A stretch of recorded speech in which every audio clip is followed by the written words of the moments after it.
Welcome to LC Screen Talk. My name is Larry, and this is my review of The Poltergeist.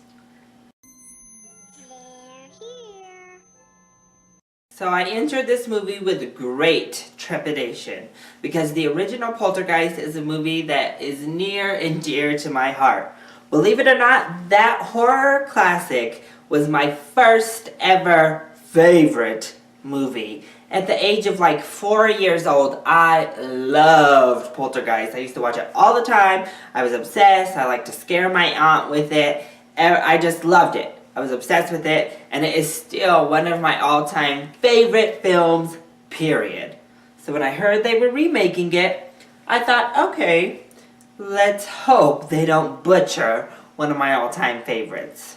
And they didn't butcher it, so yay! But it's definitely not great either. Let's go ahead and start with the positives though, shall we? I loved the little girl. She looks very similar to the original girl from the other Poltergeist, just with brown hair this time. I thought she was cute. I also liked her older brother, and I thought Sam Rockwell did a great job. He brought some much needed comedy into the film. The wife/mother also was a nice addition.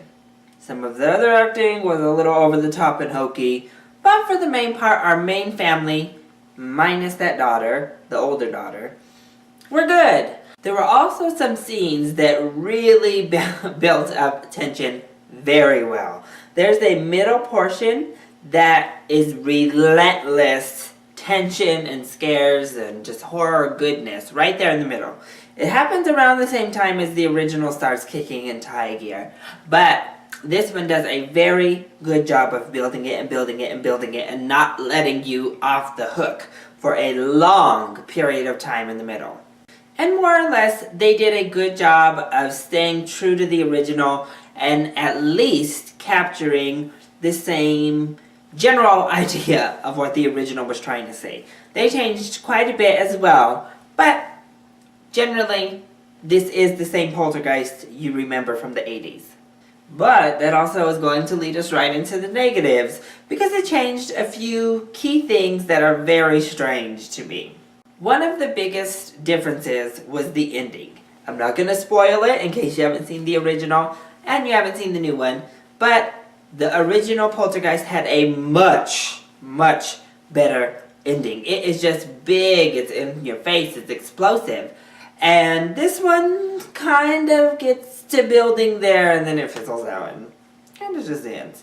So I thought it was just very anticlimactic, and that's a disappointment because the original ended on such a high, awesome note.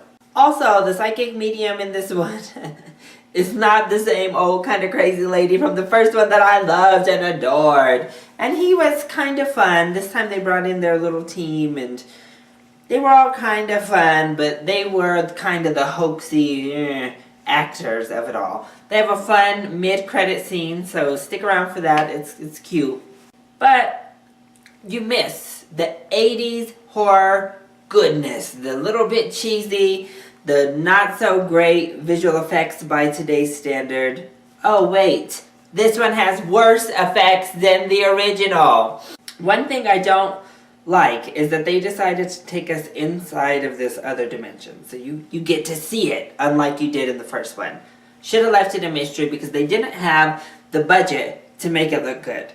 The skeletons and undead people that are shown in this movie look dreadful. The graphics were just so terrible, and it was appalling to think, wow, this is a 2015 film. The practical effects in the first Poltergeist are much more effective, and seeing these digital CGI effects make you really long for the days of just using those practical effects with high-tech cameras and hopefully better acting.